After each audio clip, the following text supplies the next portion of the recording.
Hello everyone. We will perform another experiment. The experiment is torsional pendulum.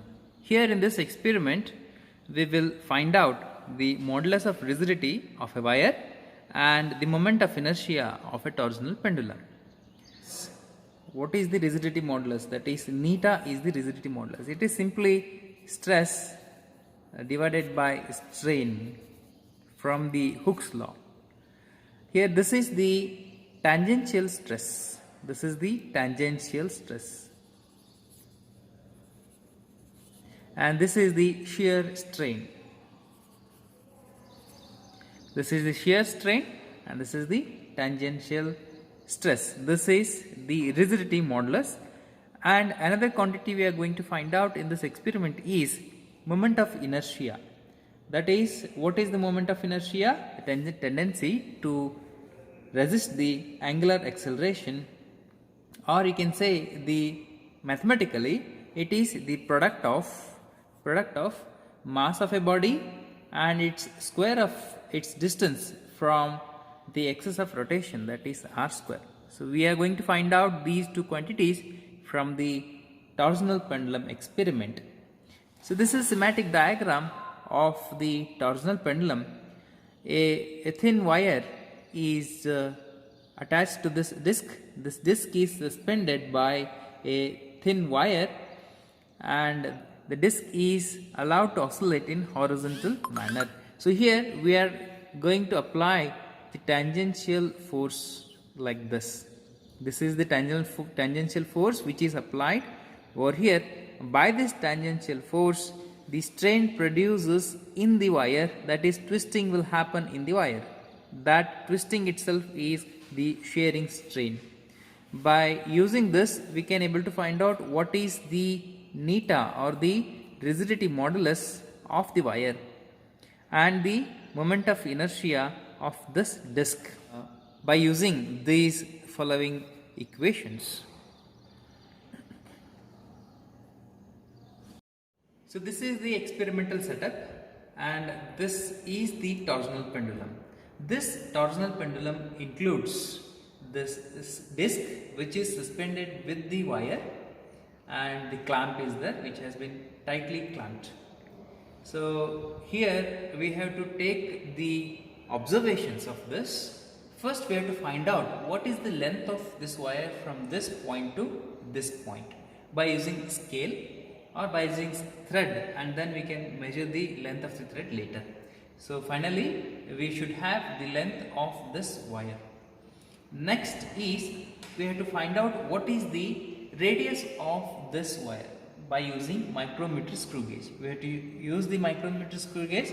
In three places we should find out what is the diameter of this. Once I get the diameter, then I can able to find out easily the radius of that. In the three places, first place here, second here and third place, at the bottom we have to find out the radius of the wire, and then we have to find out the radius of this disc by using this vernier caliper. We should use this vernier caliper and then we have to find out the radius of this. We have to find out the diameter of this and then we can able to find out very easily the radius by dividing it by 2.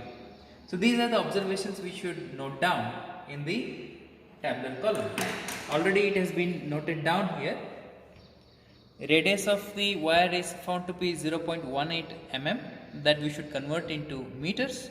Length of the suspension of the wire, that is 36 centimeter, we found that we should convert it into meters by multiplying 10 to the power minus 2. Then mass of the ring plus disc. Here there are two quantities.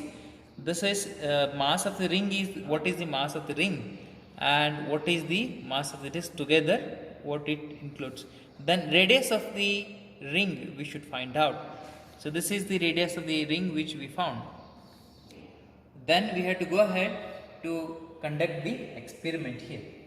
There are two parts in this experiment. One is only with the disc we have to perform the experiment, and the second part is with this ring, loaded ring. We can load this ring like this on this disc, and again we should repeat the same procedure. First we will see without the ring how to take the oscillations readings. So we should make it constant, still it should not move.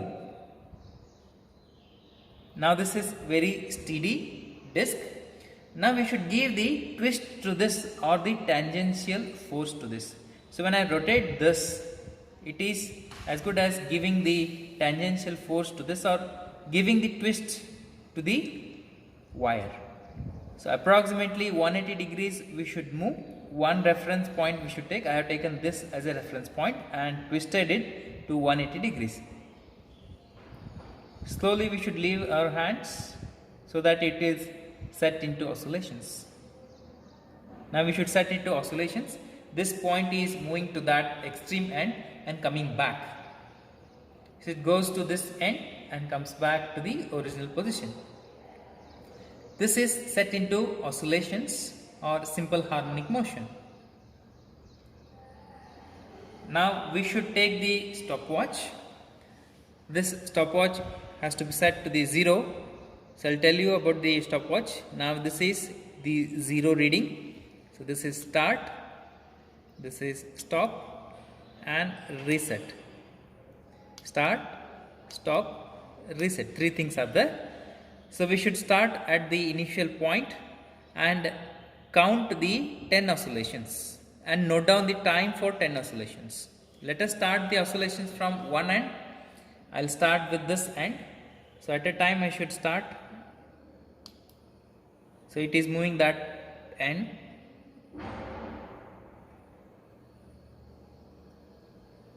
To and fro motion we should take. Now this is one oscillation. It should go to that end and then come back. That is the one oscillation. Now this is second oscillation has been started. Second oscillation ends at this point. Now the third oscillation starts.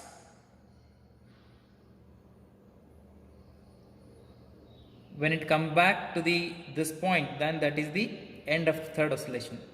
Like that, we should note the time for 10 oscillations. Exactly at the 10th oscillation, we should off this. Suppose this is the 10th oscillation. So it will end over here. So at that time we should stop this and note down this time for 10 oscillations in this column. So this is the without ring. This is T1 in seconds. We should write down the time taken to oscillate 10 oscillations in second. We should note down. We found it was 90 seconds. The same thing we should repeat. That is second trial we should do, and what is the time for 10 oscillations we should note down. Similarly for the third trial. Then the next part we should go. The next part is to load this. So we should slowly take out this ring and then hold properly, and then exactly one above the disc, this another ring we should load and then leave it slowly. Wait till it stops its toggling or the oscillations. Fine. Now it is steady. Take one point as a reference. Same thing we should repeat. I'll tell you once again. Once again I'm going to tell you. I am going to consider this point as a reference. Give 180 degrees twist like this. Approximately 180 degrees of twist.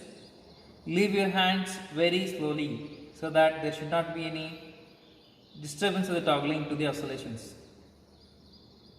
Okay, now it will be set into oscillations. To and fro motion is set. Consider this. I have considered this point. It will come back. Take a stopwatch. Set this to 0. Then at any one point you start the oscillations. So I'll consider this point and then start the oscillation. It is going in this way now. It goes till here, whichever point you can consider, and it is coming back like this, so that there should be to and fro motion like this. Oscillations should be there in the horizontal plane. Okay, after 10 oscillations, stop this and note down what is the time taken to complete 10 oscillations. Then go for the next trial. To make the next trial, stop this, and it was original position is here. Again you have to give the 180 degrees of a twist and leave your hands very slowly, and it will be set into oscillations. We should take care that there should not be any disturbance like this. Oscillation should not be like this. Okay, if you take in this manner, then the readings which you are noting down, those will be wrong. Then the oscillations should not be like this. Oscillations should not be like this. So these are the wrong method of taking the readings. So it should be still, and you should give the force, tangential force or twist like this, and leave your hands very slowly so that it is set into oscillations. So it should move only in this plane, only in this horizontal plane. Then you should note down the ring readings. So this is the width ring. What is the trial reading? First one, the time taken to complete the 10 oscillations, time taken to complete the 10 oscillations, second trial, similarly third trial. Then you have to find out the mean, then the time period of that. Time period is T divided by 10. What is the time period? The time taken to complete one oscillations we should find out, that is T, and this is TR. Using this formula, we should find out what is the moment of inertia, and this I we should substitute in this neta formula. The neta formula, in this we have this I, and find out the rigidity modulus. So finally we have to write the results with the unit.